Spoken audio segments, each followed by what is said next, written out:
ससुराल की दिवाली। मम्मी, दिवाली आ रही है। मुझे तो बहुत डर लग रहा है। मैं कैसे सारा काम करूँगी? सब हो जाएगा बिटिया। तुम अपनी भाभी की तरह ही पहले से ही काम करने लगो ताकि समय रहते सब निपट जाए। माँ, भाभी का सोचकर ही तो डर लग रहा है। जब पहले मैं दिवाली की छुट्टियों में कॉलेज से घर आती थी तब देखती थी कि भाभी की हालत कितनी खराब हो जाती थी काम करते करते। उनके चेहरे की तो जैसे चमक ही चली जाती थी। पूरा त्योहार उनका दर्द की गोलियों और उदास चेहरे में ही निकल जाता था। मम्मी, मैं वैसा त्योहार नहीं मनाना चाहती। मैं तो अपनी पहली दिवाली अपनी ससुराल में बहुत धूमधाम से मनाना चाहती हूँ। बिटिया, अब बहू बनी हो तो काम तो करना ही पड़ेगा। भला ससुराल में ऐसा कहाँ होता है कि कुछ करना ना पड़े। अब मैं तो बस यही कहूँगी कि धीरे धीरे ही सही पर काम निपटा ही लो सारा, ताकि तुम्हारी सास को तुमसे कोई शिकायत ना हो।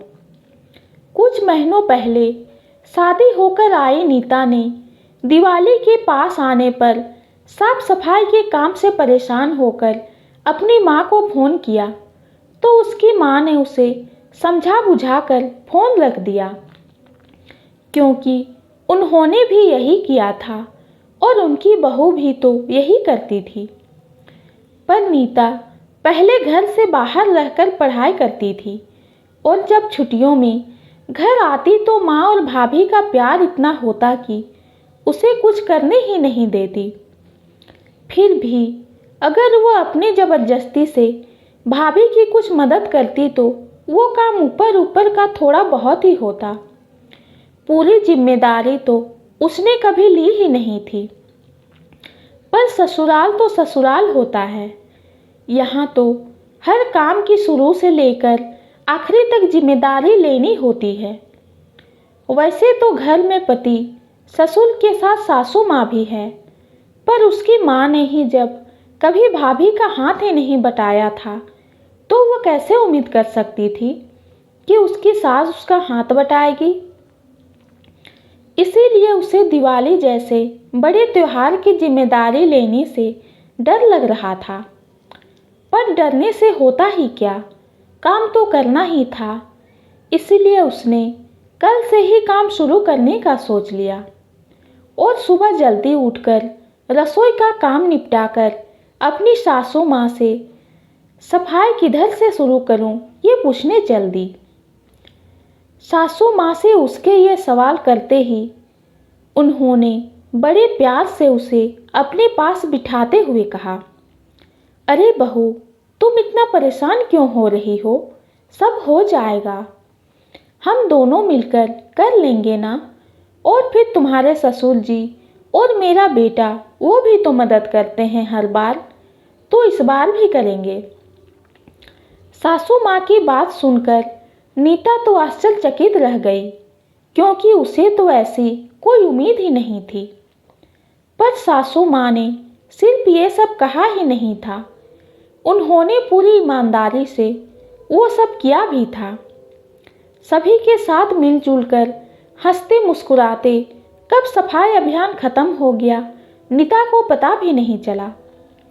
सबकी मदद की वजह से सफाई के बाद उसके पास बहुत समय बच गया, जिसे उसने अपने क्रिएटिव माइंड को देकर उसने नई नई चीज़ों से अपने घर को सजाया।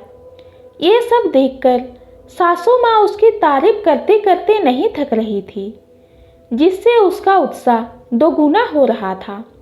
थकान तो जैसे बिल्कुल थी ही नहीं। इस खुशी और उत्साह में भी उसे बार बार अपनी भाभी की याद आ जाती। वो भी तो कितना काम करती थी, पर शायद ही है कि कभी उसकी माँ ने उनकी तारीफ की हो। उल्टा इधर उधर का काम देखकर उससे चिल्लाती ही रहती थी कि बहू अभी ये नहीं हुआ, बहू अभी वो नहीं हुआ, ना जाने कब काम पूरा होगा। या यूं ताना मारते कि अभी मत करो, ये सब दिवाली के बाद कर लेना। क्या ज़रूरत है अभी कुछ भी करने की? अभी तो तुम आराम कर लो। ये सुनकर बेचारी भाभी कैसे बिना कुछ कहे सुने काम में लग जाती थी। ना जाने क्या बात थी कि वो कभी माँ से पलटकर कुछ नहीं कहती थी। पर क्या उनका मन नहीं करता होगा कि इतने काम करने के बाद कोई उनसे प्यार से बोले, कोई उनकी थोड़ी सी परवाह करे। किसी के कहने भर से ही आधी परेशानी दूर हो जाती है। नीता इस बात को अभी कुछ दिनों में अच्छे से महसूस कर चुकी थी। इसलिए वो शायद अपनी भाभी की खामोशी के पीछे का दर्द भी समझ चुकी और इस सब में खुद को भी कसूरवार समझ रही थी, क्योंकि उसने काम तो किया था भाभी के साथ, पर पता नहीं क्यों उसने अपनी माँ को कभी नहीं रोका था भाभी के संग गलत व्यवहार करने से। रोकती भी कैसे?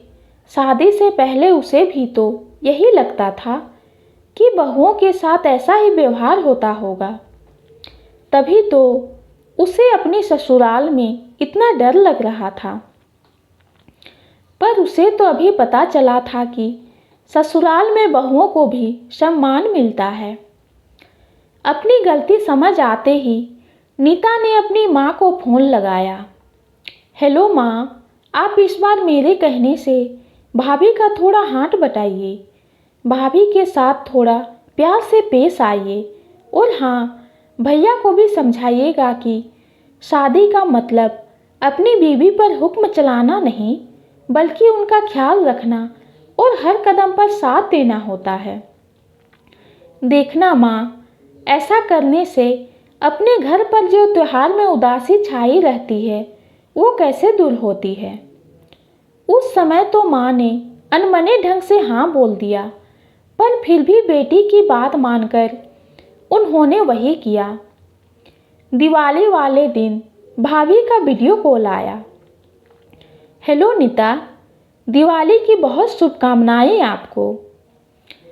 पहली बार दिवाली पर भाभी का फुलझड़ी सा चमकता मुस्कुराता चेहरा बता रहा था कि इस बार उसके मन से ही नहीं, भाभी के मन से भी ससुराल में दिवाली के समय काम का बोझ और डर दोनों ख़त्म हो गए। ये कहानी आपको कैसी लगी कमेंट में ज़रूर बताइए। कहानी पसंद आती है तो चैनल को लाइक और सब्सक्राइब कीजिए। कहानी सुनने के लिए आपका बहुत बहुत धन्यवाद।